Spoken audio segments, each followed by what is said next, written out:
다시 한번 인사하겠습니다. 여기 옆 사람에게 무더위에 얼마나 힘드십니까? 잘 견디는 걸 보니까 너무나 대단합니다. 참 대단하십니다. 한번 인사하시겠습니다. 참 대단하십니다. 달력을 보니까요, 내일이 뭡니까? 입추라고 되어 있더라고요. 그래서 아무리 뜨거워도 이것 또한 지나가리라. 무더위도 지나고 더 선선한 가을을 맞게 될 줄로 믿습니다. 오늘 주시는 말씀을 통해서 얼음 냉수 같은 하나님의 은혜가 우리의 심령을 시원케 하는 역사가 있게 되기를 바라겠습니다. 우리 누구나 다 잘 살기를 바라죠. 혹시 잘 살기를 원치 않는 분 있으십니까? 한번 손 들어보실까요? 아무도 없으시죠? 다 잘 살기를 바랍니다. 소위 웰빙을 우리가 하기를 원합니다. 그런데 더 중요한 것은 바로 spiritual well-being, 영적인 이제 웰빙이라고 할 수가 있습니다.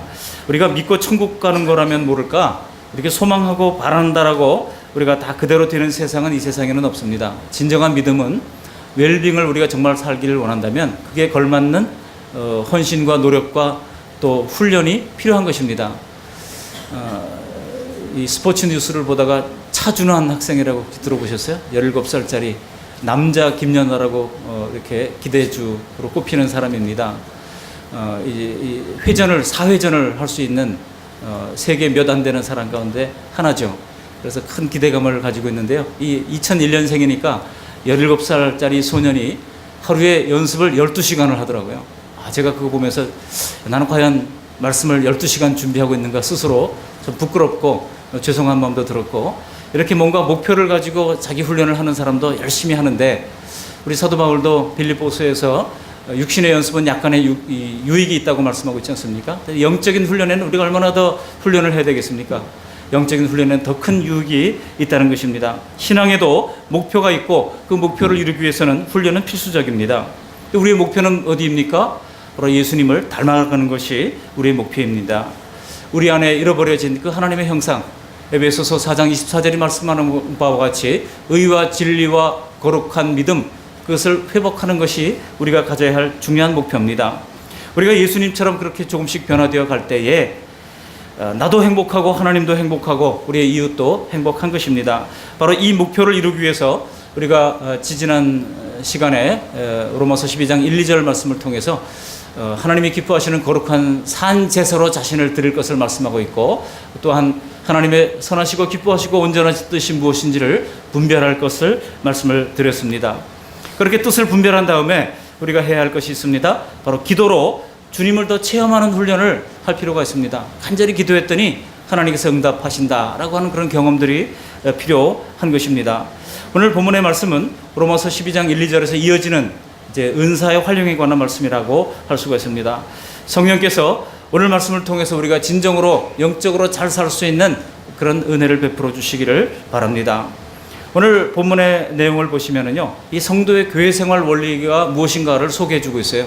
이 성도의 교회 생활 원리를 두 가지로 함께 생각하면서 은혜를 나누고자 합니다. 첫 번째로는요, 교회가 뭔지를 바로 알아야 된다는 겁니다. 교회 생활을 하려면 교회가 뭔지를 알아야 되겠죠. 한번 따라 하시기 바랍니다. 교회를 바로 알라. 여러분, 교회가 무엇입니까? 교회란 이제 예수님을 구주와 주님으로 믿고 하나님의 자녀라고 고백하는 이 성도들의 공동체가 교회예요. 그러니까 지금 우리 교회가 공지로 87번지 B201호에 지금 들어 있습니다만, 공지로 87번지 여기는 그 말씀 교회가 모이는 장소예요. 그 말씀 교회가 무엇입니까? 바로 예수님을 구주로 고백하는 사람들이 모인 공동체가 교회인 것입니다. 그러므로 이 아주 의미 있는 표현 가운데 이런 것이 있어요. 교회만 다니지 말고 교회가 되라. 그런 말이 있어요. 한번 따라해 보실까요? 교회만 다니지 말고 교회가 되라. 그렇습니다. 교회만 다니지 말고 교회가 되어야 하는 것입니다. 무슨 뜻이겠습니까? 교회는요, 어떤 장소가 아니라는 겁니다. 교회는 장로교, 감리교, 성결교 하는 어떤 이 교회의 구조나 시스템이 아니라는 것입니다. 교회는 심지어 어떤 유력한 목사님이 아니라는 것입니다. 교회는 바로 저와 여러분들이 교회입니다. 그러므로 우리가 교회를 손가락질을 할 때 우리 스스로를 향하여 손가락질을 하는 것이 되는 것입니다. 과거에 교회를 비판했던 사람들도 예수님을 사랑하는 마음을 가지게 되니까 교회를 비판하는 소리를 들으면 그렇게 가슴이 아픈 거예요. 그래서 그것이 가슴 아프지기 시작할 때 성령께서 역사하시면서 예수님께서 그 문제 많은 교회들을 향해 뭐라고 말씀하셨습니까? 피로 값주고 사셨다고 말씀하지 않았습니까? 에베소서 5장에 주님의 피로 값주고 사신 이 교회를 우리는 사랑으로 섬길 수 있는 저 여러분들이 될 수 있기를 바랍니다. 우리가 자신이 교회요 머리 되신 예수님을 이제 필두로 하는 몸인 이 그리스도의 교회라고 하는 사실을 인지하는 것이 대단히 중요하다라고 하는 것입니다. 사실 로마서 1장부터 11장까지를 우리가 교리편 이렇게 얘기하고요. 12장부터 16장까지를 실천편, 실생활에 적용을 어떻게 할 것인가를 다루고 있는 실천편이라 할 수 있습니다. 그 실천편에 제일 먼저 교회 생활에 대해서 먼저 이야기하고 그 다음에는 사회생활, 가정생활에 대해서 나중에 이야기가 나옵니다. 그러니까 순서가 중요합니다. 교회 생활이 가장 우선되고 중요한 거라는 거예요. 교회 생활에서 우리가 훈련을 잘 받고 그것을 가정에서, 직장에서 적용하는 것이기 때문에 이 교회 생활이 그만큼 중요하다라고 하는 것입니다. 사실 우리 한국 교회뿐만 아니라 전 세계 교회가 지난 수십 년 동안 이제 세상의 마케팅 원리, 세상의 성장 원리를 교회로 가지고 들어왔습니다. 그래서 어떤 책을 보니까 미국발 복음주의를 경계하라 그런 이야기를 하는 책도 있습니다. 여러분 그 책 제목이 의미하는 바가 뭐겠습니까? 미국발 복음주의, 그것이 바로 마케팅에 의한 이제 성도 모으기를 했다는 겁니다. 그렇게 해서 잘한 교회도 많아요. 그렇지만 그 결과 어떻게 됐습니까? 1세기가 지난 다음에 지금 평가를 하는데 그 결과적으로 얻은 것보다는 이런 것이 더 많다고 하는 평가가 나오고 있습니다. 그래서 요즘은 작은 교회가 대세입니다. 오히려 작은 교회, 인격적 터치가 있고 하나님의 은혜를 풍성히 누리며 나눔이 있는 그런 교회다운 교회로 가고자 하는 그런 모습들이 더 많아지고 있고, 그래서 큰 교회에서 흩어져서 작은 교회로 옮겨가려고 하는 그런 흐름이 있다라고 하는 것입니다. 여러분, 성도들이 교회에 와서 의무적인 예배를 드린 뒤에 썰물처럼 빠져나갈 때 이게 과연 교회인가 하는 생각이 들죠. 마치 내가 어떤 도구적인 가치로 전락하는 그런 느낌을 들지 않습니까? 저도 교회를 개척하기 전에 분당에 있는 우리 이동원 목사님이 사역했던 그 교회에 한번 예배를 참석해 본 적이 있어요. 예배가 끝마치고 그 계단이 그 교회가 8층에 있지 않습니까? 8층까지 올라가는데요. 40명이 동시에 탈 수 있는 엘리베이터가 지하 6층부터 이게 쉴 새 없이 움직여도 사람들을 다 감당해. 거기 젊은 사람들은 걸어서 다니십시오, 막 운동하십시오, 막 써놨어요. 그러니까 그랬는데요. 그 계단으로 이제 8층에서부터 내려오기 시작하는데 이게 앞에 사람 뒤통수만 보고 내려와야 돼요. 그러면서 야 이게 뭔가 하는 생각이 정말 듭니다. 그러면서 사람들이 나는 과연 내가 이 부품과 같은 그런 느낌을 받게 되지 않습니까? 여러분, 교회는요 그런 것이 아닙니다. 교회는 적어도 그래서 사실 이동원 목사님이 고민했던 것이 소위 목장교회로 해야 되겠다. 그래서 서로 삶을 나누고 이제 관계가 이루어지는 그런 목장교회로 각 사람들을 나누면서 그 목장으로 들어오도록 그렇게 이제 시스템을 바꾸게 된 것이죠. 여러분, 교회는요 우리가 아무리 문제가 많고 사람들이 다 죄성을 가지고 있기 때문에 많은 사람들이 모이는 거 아니겠습니까? 저를 비롯해서. 그렇지만 이 주님께서 교회를 뭐라고 말씀해 주셨습니까? 피로 값주고 사셨다라고 주님께서 인정하신 교회입니다. 그렇기 때문에 분명히 우리는 교회를 통해서 복을 받습니다. 교회 생활은 우리가 생각하는 것 이상으로 중요합니다. 그래서 하나님이 정해놓으신 이 원리, 이 교회 생활의 원리를 통해서 우리가 풍성한 은혜를 받게 되는 것입니다. 교회는 조직이 아니라, 교회는 목사님이 아니라, 교회는 시스템이 아니라, 어떤 장소가 아니라 바로 하나님을 구주와 주님으로 믿고 고백하는, 예수 그리스도를 구주와 주님으로 믿고 고백하는 성도들의 공동체가 바로 교회입니다. 우리 옆 사람에게 이렇게 한번 얘기해 보시기 바랍니다. 우리가 교회입니다. 당신이 교회입니다. 그렇습니다. 우리가 교회인 것입니다.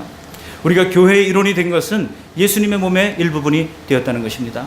성도의 연합인 이 교회는 단순한 조직이 아닙니다. 머리 대신 예수님의 몸이라고 하는 독특한 원리, 이게 참 놀라운 메타포예요. 놀라운 은유라고 할 수가 있습니다. 여러분, 몸이 되었습니다. 한 몸이 되었다면 우리가 가족이라고 얘기하잖아요. 가족 공동체. 근데 여러분, 한 몸이 되었다면, 한 가족이라면 우리 가족들 중에서 자녀들을 잉태를 하고 자녀를 출산해 보니까 예를 들어 자녀가 여러 가지 문제가 많아요. 어려움이 있어요. 그럴 때 여러분, 그 자녀를 버립니까? 아니잖아요. 교회에는 여러 사람들이 다 있어야 되는 것입니다. 또 아픈 사람도 있어야 마땅한 것이고, 또 그래야 우리가 서로 돌아볼 수 있는 그런 관계가 열리게 된다는 것입니다. 가족은 아무리 자식이 사회 범죄를 저질렀어도 끝까지 남아서 그 자녀를 옆에서 돕는 사람은 누굽니까? 그 부모예요. 예. 그 교도소 바깥에까지 면회 가는 사람 누구예요? 어머니가 면회를 가지. 친구들은 다 떨어져 나가도 가족은 그런 것입니다. 교회가 가족이 되었다고 하는 것은 바로 우리가 서로 약점이 있어도 그 약점이 있기 때문에 다 버리고 영적 군사가 될 제자들만 남고 나머지는 다 버리라는 게 아닌 것입니다. 그럼에도 품고 가는 것입니다. 가시 같은 이웃들도 우리가 품고 찔리면서 피를 흘리면서까지라도 품고 가야 하는 것이 가족 공동체의 모습이라고 하는 것입니다. 이것이 바로 예수님이 우리를 몸으로 부르신, 예수님을 머리로 하는 몸이라고 부르신 그 놀라운 비유인 것입니다. 세상에서는요, 세상 구성원들은 언제든지 조직을 필요하면 만들고 필요 없으면 조직을 해체하면 조직을 떠날 수밖에 없습니다. 또 필요하면 새로운 조직을 만들고 새로운 사람들이 들어올 수 있어요. 그러나 예수님의 몸에서 지체된 우리들은 우리를 끊어낼 자가 아무도 없다고 성경은 증언하고 있습니다. 심지어 음부의 권세도 교회를 이기지 못한다고 말씀하고 있습니다. 그러므로 구원을 받고 악의 세력에게서 유일하게 안전한 구원의 방패가 되는 것은 바로 교회밖에는 없습니다. 아무리 사랑하는 자녀든 사랑하는 부모든 때가 되면 그 관계는 이제 죽음으로써 그 관계가 끊어지게 됩니다. 이 땅에서일 뿐 그 관계가 영원하지를 않아요. 그렇지만 여러분, 교회 성도들은 이미 영원한 하나님의 가족으로 엮여진 겁니다. 옆 사람에게 다시 한번 고백하시기 바랍니다. 당신은 나의 가족입니다. 얘기해 보세요. 그래서 사실은 유사 공동체입니다. 우리가 유사 가족이라고 그래요. 유사 가족. 우리가 진짜 같이 밥 먹고 맨날 같이 잠자고 그러지는 않잖아요. 여러분, 제가 싱가포르에서 공부하고 있었을 때 같은 제가 IBF 캠퍼스 선교단체 간사를 했잖아요. 동료 간사가 싱가포르에 무슨 수련회가 있어가지고 온다고 연락을 했어요. 그래서 제가 우리 신학교에 이제 밴이 하나 있는데 그거를 이렇게 체크를 하고 누가 쓰는 사람 없으면 그 밴을 이용할 수 있어요. 보니까 없어요. 그래서 제가 그거를 체크를 하고 이제 공항에 픽업을 하러 나가려고 그러니까 우리 아내가 지금 시험 기간인데 어디를 가느냐는 거예요. 정말 시험 기간이었어요. 시험 기간인데 제가 어디로 가야 됩니까? 그렇지만 제가 그때 아내한테 얘기를 했습니다. 이분들은 가족보다도 더 소중한 사람들이다. 아닌 게 아니라 그때 당시 저희 가족이 1년에 4번 모였거든요. 명절 때 모이고 어머님 생신 때 모이고 아버님 기일 때 모이고 이렇게 모였어요. 4번 모였는데 근데 그 간사님들은요, 그냥 매일같이 모여서 함께 의논하고 함께 계획하고 함께 고민하고 함께 울면 함께 기도하고 함께 밥 먹고 함께 잠자고 그러던 사람들이 가족보다 훨씬 더 중요한 사람들 아닙니까? 사실 우리 가족들보다 저희 집 가족 형제들 있습니다만 형제들보다 여러분들이 훨씬 더 중요합니다. 1년에 52번 만나는 이 보통 모임이 아니잖아요. 새벽 기도까지 하는 사람 이건 뭐 1년에 300번도 더 만나요. 보통 관계가 아닙니다. 옆 사람에게 다시 한번 얘기해 보십시오. 보통 관계가 아닙니다. 이거 대단한 관계예요. 보통 관계가 아닌 것입니다. 여러분, 우리가 구원을 받고 악의 세력에게서 안전한 유일한 방법은 바로 교회에 나와서 교회가 되는 것입니다. 아무리 사랑하는 자녀든 부모든 가족이나 그 관계는 유한하지만 우리는 이제 영원한 천국 가가지고 다시 또 만나게 되잖아요. 지겨운 사람도 있을 거예요. 그렇지만 천국에서 또 만나요. 그러니 평소에 우리가 이 땅에 있는 동안에 서로 좋은 관계를 잘 만들어야 되지 않겠습니까? 저 사람 얼굴은 다시 보고 싶지 않아. 그런 사람도 있을지 몰라요. 근데 천국 가면 또 다시 보게 되니 여러분, 이곳에서 좋은 관계를 잘 만들어 가시기를 바랍니다. 주님께서 새롭고 특별한 혈통이 된 이런 교회 공동체를 사랑하십니다. 그리고 한 성령께서 이 교회 공동체를 주장하시고 내주하고 계십니다. 오직 머리 되신 그리스도께로부터 생명과 축복이 모든 지체로 공급이 되고 성령의 은사로 몸 전체가 생기게 넘치고 아름답게 성장해 갈 수가 있는 것입니다. 이게 하나님의 놀라운 설계요, 하나님의 놀라운 아이디어로 이 교회를 만드신 것입니다. 그래서 교회라고 하는 예수님의 몸을 떠나서는 풍부한 영양과 복을 공급받을 수가 없는 것입니다. 물 밖으로 나온 물고기가 얼마나 더 살겠습니까? 줄기에서 꺾인 꽃가지가 얼마나 더 그 푸름을 유지할 수 있겠습니까? 교회를 떠나서는 절대로 건강하고 윤택한 신앙생활을 할 수가 없습니다. 간혹 나는 하나님은 좋은데 교회는 싫다 하면서 사이버 철치에 들어가가지고 컴퓨터로 클릭을 해가지고 예배를 드리고 저도 한번 해봤거든요. 정말 은혜가 될까?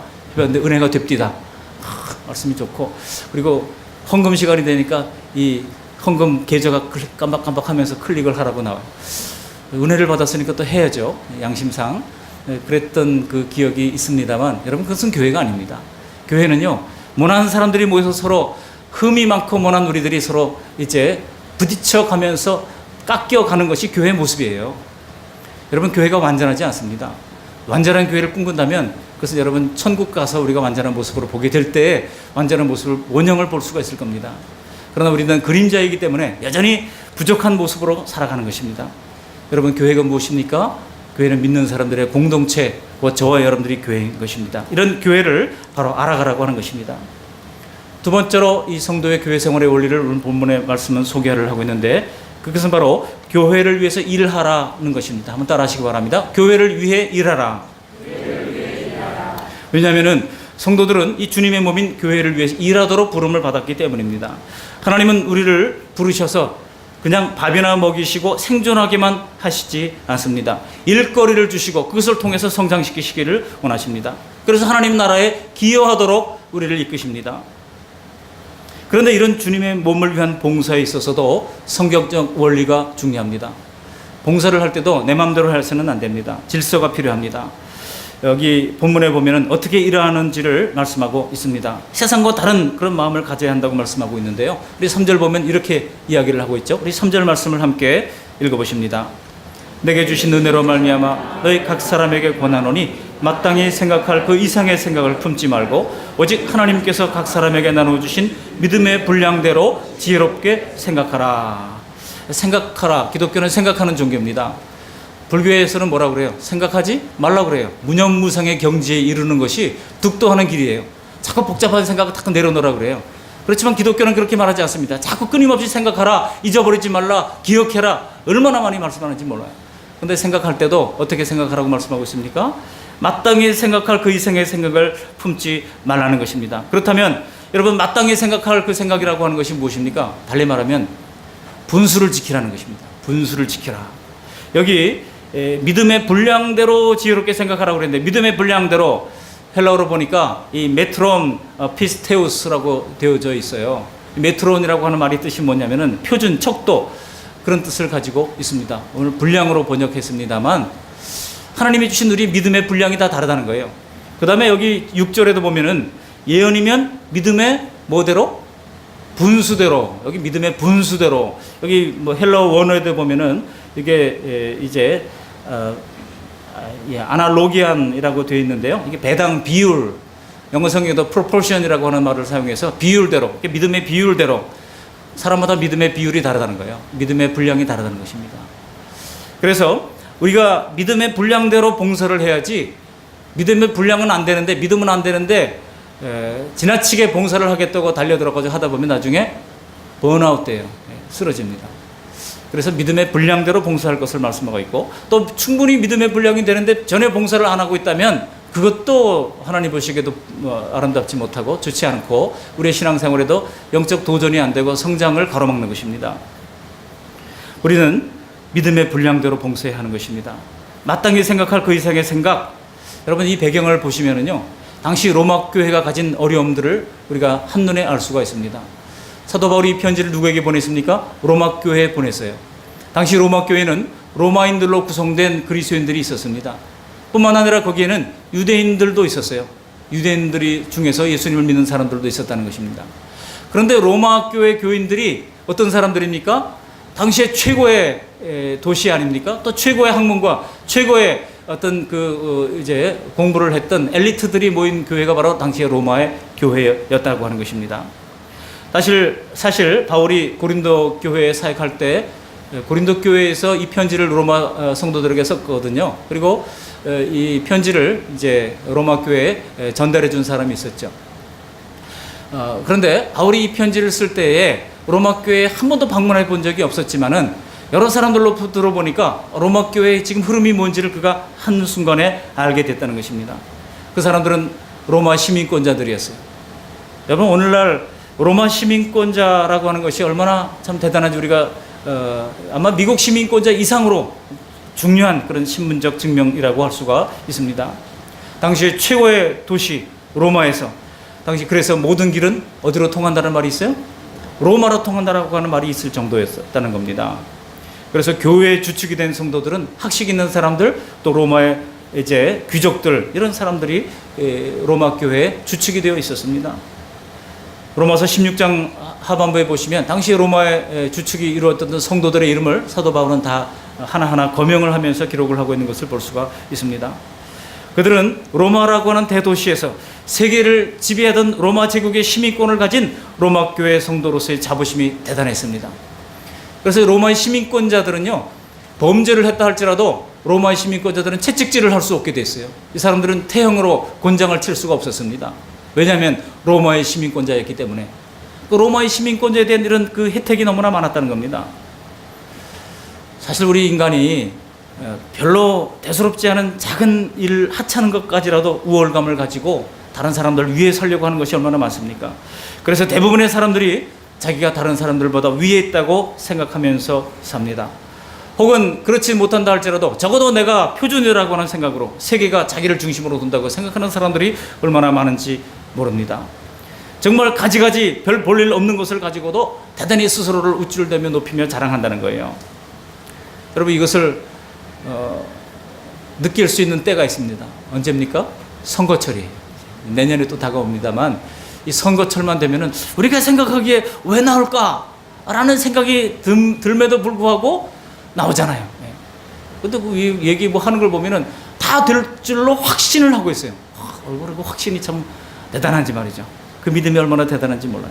이젠 좀 그만 내려가도 좋을 것 같은데, 본인만 그 사실을 모른 채 자기 아니면 안 된다라고, 요즘 아이들 말로 이걸 뭐라 그래요?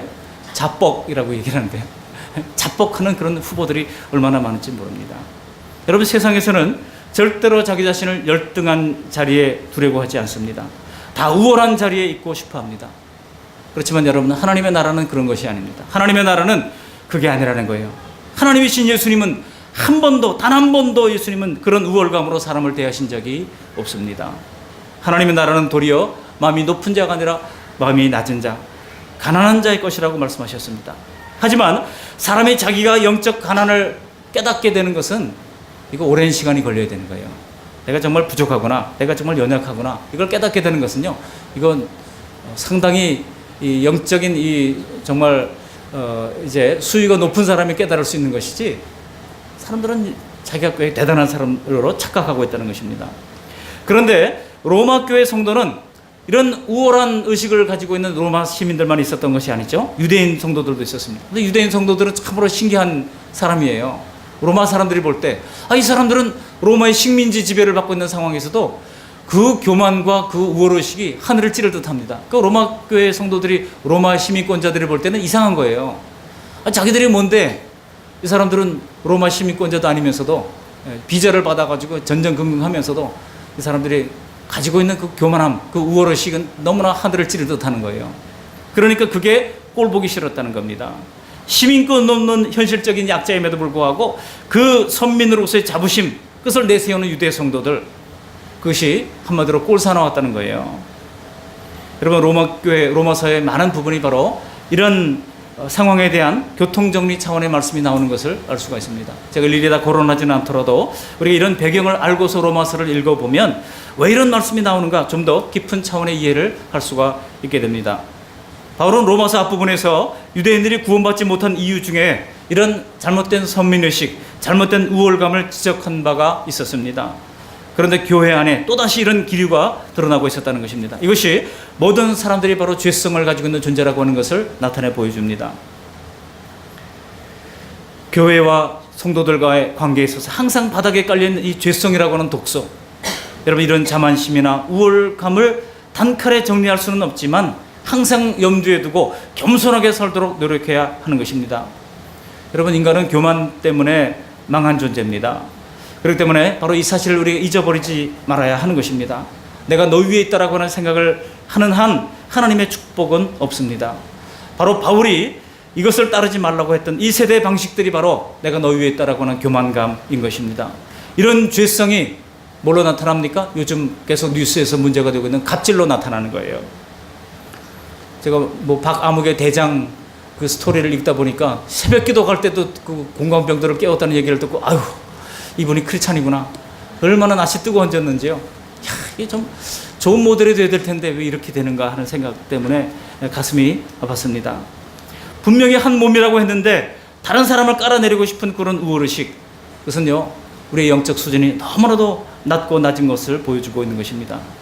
여러분, 교회는 그래도 성도들이 서로 고충을 알아주고 안타까워하면서 함께 기도하고 또 기도가 응답되었을 때 누구보다도 기뻐해 주어야 할 영적 가족 공동체로 자라가야 하는 것입니다. 우리가 서로를 돌아볼 때 정말 우리 학력 가방끈이 다 다르잖아요. 어떤 사람은 뭐 박사, 우리 여기도 뭐 박사 학위를 받은 분들이 여러 분 계시지만은 박사 받은 분들도 계시고 또 이제 가방끈이 낮은 그런 분들도 있습니다. 그렇지만 우리가 다 한 자리에 앉아서 하나님을 예배하고 있지 않습니까? 하나님 안에서 우리가 다 동일한 하나님의 자녀이고 평등한 존재라고 하는 것입니다. 이것이 바로 교회만이 갖고 있는 영광이라고 할 수가 있습니다. 다양한 사람들이 모였지만 한 몸이 될 수 있는 이 신비, 나와 생각이 비슷하고 잘 맞는 사람들끼리 어울리는 것은요, 이건 세상 사람들이 더 잘합니다. 동호회들 가보세요. 비슷한 사람들끼리 모여가지고 하하호호 얼마나 즐겁고 재미나게 뭐 등산 동아리, 뭐 배드민턴 동아리 얼마나 재미있게 이렇게 살아가는지 몰라요. 그러나 평생 자기 마음에만 맞고 수준에 맞는 사람들만 상대한다 그러면 영원히 자기의 약점을 모른 채 살아갈 수가 있습니다. 착각하며 살아갈 수가 있는 겁니다. 그러나 때로는 나를 괴롭게 하는 사람, 때로는 우리의 가시 같은 사람, 그런 사람들과 내가 생각해 이해를 할 수 없는 별난 사람들과 지내게 될 때에 저 사람 성격이 문제 있는 것 같았는데 의외로 묵상하다 보면은 하나님께서 깨닫게 해주시는 것이 뭡니까? 내가 가진 단점 때문에 그런 경우가 더 많구나 하는 것을 알아가게 된다는 거예요. 아니던가요? 하나님은 우여곡절 중에 모인 성도들이 서로 한 지체가 되어서 점점 그 모난 부분들을 깎아내리고 온전하게 성장하도록 교회라고 하는 이 아이디어를 내신 것입니다. 교회는 그래서 남녀노소 빈부귀천을 막론하고 교회 안에서 그리스도를 머리로 모신 한 몸이 되어야 하는 것입니다. 세상에서 그렇게 될 수 있는 공동체는 유일하게 교회밖에 없습니다. 그것이 세상에 없는 교회의 힘이요 교회의 영광인 것입니다. 그런데 그것을 허물고 서로 간에 자신의 우월을 하다고 하는 사실을 증명하려고 한다면 교회에 불화가 생깁니다. 섭섭병이 듭니다. 미움병이 들게 되는 것입니다. 여러분, 이것은 가족 공동체 안에도 또 직장 생활 안에도 동일하게 적용될 수가 있어요. 왜냐하면 교회에서 배우고 가정과 직장 속에서 우리가 실천하는 거 아니겠습니까? 하나님을 기쁘시게 하고 우리 자신을 건강한 신앙생활을 할 수 있도록 하기 위해서는 우리 모두 그 말씀교회 성도님들이 겸손하게 한 마음이 되고 몸인 이 교회를 이루어가는 저 여러분들이 될 수 있기를 바랍니다. 여러분, 그러기 위해서 우리가 수영회도 가고 하는 거예요. 1년에 한 번씩 작년에 안 갔습니다만 제5회 그 말씀교회 전교회 수영회, 그리스도인의 건강한 자존감, 우리가 교회에 함께하는 이 수영회, 그래서 중요한 것입니다. 여기 3절 뒷부분에 보시면 그런 우월한 마음이 얼마나 무지한 데서 오는지를 가르쳐주고 있어요. 오직 하나님께서 각 사람에게 나눠주신 믿음의 분량대로 지혜롭게 생각하라 그랬어요. 우리가 자랑하는 모든 것과 믿음까지도 하나님께서 각 사람에게 나눠주신 믿음의 분량이 다르다는 겁니다. 내 믿음이 내가 스스로 가진 것이 아니라 내가 갈고 닦은 것이 아닙니다. 그 믿음조차도 내 힘으로 하는 것이 아니라 알고 보니까 그 믿음조차도 하나님께서 우리에게 허락해 주신 것이라고 하는 거예요. 얼핏 보면 이 말씀은 하나님께서 다 해주시니까 그럼 남은 아무것도 안 해도 되는 거 아닌가, 그렇게 생각하기 쉽습니다만 오늘 본문의 말씀은 그런 뜻이 아니라 하나님께서 각 사람에게 가장 알맞은 믿음을 주신다는 거예요. 하나님께서 알맞은 믿음을 다 주신다는 것입니다. 우리의 믿음은 성장과 성숙의 단계가 있습니다. 단계가 있어요. 그런데 처음 예수 믿을 때 구원받을 믿음을 주시지 않아요? 구원받을 만한 믿음을 주십니다. 그렇지만 그다음부터는 우리가 알아서 해나가는 것이 아닙니다. 하나님은 우리의 믿음이 성숙하도록 그 우리의 믿음의 과정에 계속 관여하시는 거예요. 우리 박옥이님 지난 주간에 병상에서 특별 세례를 베풀었습니다. 정말 이 사문사 티셔츠를 입고 있는 그 어머님이 예수님을 믿게 되리라고 하는 누가 상상했겠습니까? 기도할 때 아멘을 하시고 고백을 하라고 그럴 때 한마디도 틀림없이 빈틈없이 따라하시고 믿음을 고백하시고 인간의 죄됨과 예수 그리스도의 이 보혈의 십자가 공로가 필요함과 믿음은 하나님의 자녀됨과 성령의 내주함을 믿음으로 고백하고 그렇게 특별 세례를 받게 되기까지 여러분들이 기도해 주셔서 그게 가능했으리라고 믿습니다만, 여러분, 우리 박옥이님의 믿음은 지금 걸음마 단계입니다. 이제 성령께서 일하시죠. 내주하는 성령께서 일하시면서 그 믿음을 점점 더 성장하게 해주실 줄로 믿습니다. 가장 적당한 믿음을 갖도록 성령께서 도와주신다는 것입니다. 만일 믿음이 연약한데 갑자기 큰 봉사를 하라고 그러면은요, 이게 상충됩니다. 세상적으로 세상에 내가 뭐 엄청난 일도 하고 세상에서 영향을 끼친다고 해서 교회에서 믿음도 없는데 그 큰 일을 하게 되면은요, 이게 스스로 분란이 일어나가지고 문제가 생기게 된다고 하는 겁니다. 아직 믿음이 연단되지 않은 상태에서 내 자연적인 능력만으로서 과도하게 봉사하는 것은 좋지 않아요. 자기의 믿음만큼 교회를 섬기는 것이 좋습니다. 하나님은 주시지도 않고 내놓으라고 하는 분이 아니에요. 받은 대로 주님께서 봉사하게 하시는 것입니다. 또 정반대로 이제 어떤 분들은 이제 좀 더 신앙생활도 오래 하고 이제 은사도 많고 그래서 봉사할 만한 분이신데도 불구하고 여전히 섬김을 받으려고만 하는 자리에 있는 것도 좋지 않아요. 그것은 우리 스스로를 영적 어린아이로 만들어버리는 것입니다. 내가 섬기려고 할 때 내가 성장합니다. 내가 받으려고 할 때 어린아이가 되지만 섬기려고 할 때 그때부터 성장이 일어나는 것입니다. 하나님은 교회의 우리 몸이 전체적으로 골고루 자라도록 구석구석 섬길 수 있는 일들을 얼마든지 배치해 두셨어요. 여러분 6절부터 8절까지 보시면 우리 하나님께서 각 성도들에게 주신 7가지 은사를 소개하고 있습니다. 은사가 각각 다릅니다. 예언이면 이제 예언하는 그 일을 감당하라고 말씀하고 있는데요. 예언이면 이제 믿음의 분수대로 하라고 말씀하고 있고, 섬기는 자, 또 가르치는 은사, 위로하는 은사, 구제하는 것, 다스리는 것, 긍휼을 베푸는 일, 이런 은사들을 하나님께서 허락해 주신다고 말씀하고 있습니다. 고린도전서 12장에서 14장에 나오는 은사론과 비교해 볼 때 여러분 은사는 성경에 나오는 이런 몇 가지만 은사라고 말하지 않습니다. 우리가 가진 재능을 하나님을 위하여 공동체를 위하여 사용할 때 그것이 은사가 됩니다. 재능이 은사가 되는 사람이 있고 재능을 나만을 위해서 사용할 때는 재능이지만 하나님의 교회와 하나님 나라를 위해 사용할 때는 그것이 은사가 되는 것입니다. 하나님은 저에게 가르치는 은사를 주신 것 같아요. 그리고 어떤 사람에게는 전도하는 은사를 주셨습니다. 또 어떤 사람들에게는 오늘 또 음식 맡은 우리 구역에서 열심히 봉사를 하는 거 보니까 어떤 음식이 나올지 기대가 됩니다. 셰프와 같이 멋지게 음식을 잘 만드는 그런 은사를 가진 분도 있습니다. 또 어떤 분들은 정리동 정돈을 그렇게 잘하는 은사를 가진 분도 있어요. 교회에 먼지 하나 떨어진 것도 다 줍고 다니는 그런 분이 있어요. 제가 볼 때 이건 은사예요. 아무나 못합니다. 정리정돈의 은사를 가진 분이 있고, 또 교회 벽면에 이렇게 예수님과 더불어 찍으라고 포토존을 만들어 두고 이렇게 이제 데코의 은사를 가진 그런 분들도 있습니다. 저는 사람마다 하나님께서 이런 다른 은사를 주신 이유가 있습니다. 세상 일에는 다방면으로 재주를 가는 사람들이 있지만은 교회를 섬기는 일에는 하나님이 정해주신 은사가 있고 그 분야에서 봉사할 때 자기에게도 덕이 되고 교회도 덕이 되고 그리고 우리 모두에게 유익을 끼치게 되는 것입니다. 하나님께서는 한 사람에게 적어도 한 가지 이상씩의 은사는 다 주셨어요. 아무리 유능한 사람이라도 그 사람에게 모든 은사를 주시지는 않아서 겸손하게 서로 은사를 가지고 섬김받고 섬기도록 은혜를 허락해 주셨습니다. 그럴 때 교회가 완성되는 것입니다.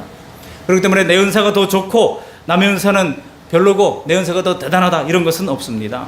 무엇이든지 교회와 성도들을 위해 봉사하는 것은 교회인 우리들을 더 성숙하게 자라게 하는 하나님의 설계요, 하나님의 방식인 것입니다. 그렇기 때문에 남보다 더 대단한 믿음이나 더 대단한 봉사는 없습니다.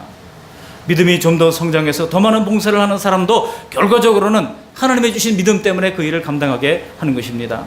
이것이 이 세상이 구제하고 선을 행하는 것과 하고는 차이가 있는 거예요. 그래서 세상에서도 예수는 안 믿어도 열심히 봉사하고 어너스 클럽에 들어간 분 있잖아요. 1억 원 이상 사회에 기부한 사람들 어너스 클럽이라고 해가지고 이렇게 섬기고 있는데 그런 분들이 우리 강원도에도 계속 늘어나고 있죠. 몇 명이나 됩니까? 우리 오세광 성도님? 60명 정도. 1억 원씩이나 내고 이렇게 헌신하는 사람. 우리 김정배 장로님도 아마 곧 어너스 클럽에 가입하게 될 줄로 지금 생각하고 있는데요. 거의 다 지금 되지 않았는가 제 생각입니다만 맞나요? 그런 분들이 있습니다. 예수 안 믿어도 얼마든지 봉사하면서 소위 헬퍼스 하이라는 게 있어요. 그죠? 이 돕고 섬기고 봉사하는 그런 희열이 있다는 겁니다.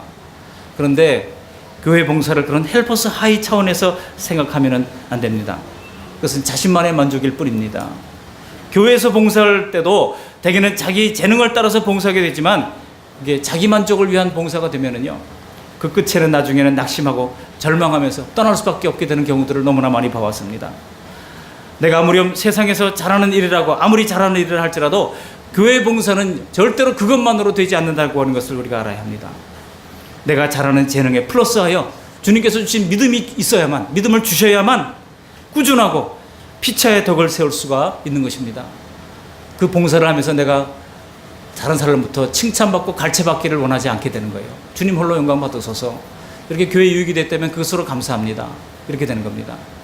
너무나 자기가 인정받고자 하는 욕구에 빠진 사람들을 향해서 바울이 디모데에게 뭐라고 말씀하고 있습니까? 이생의 자랑에 눈먼 사람이라고 조심하라고 말씀하고 있는 겁니다. 이생의 자랑을 버리고 우리는 주님께만 영광 돌릴 수 있는 저 여러분들이 될 수 있기를 바랍니다.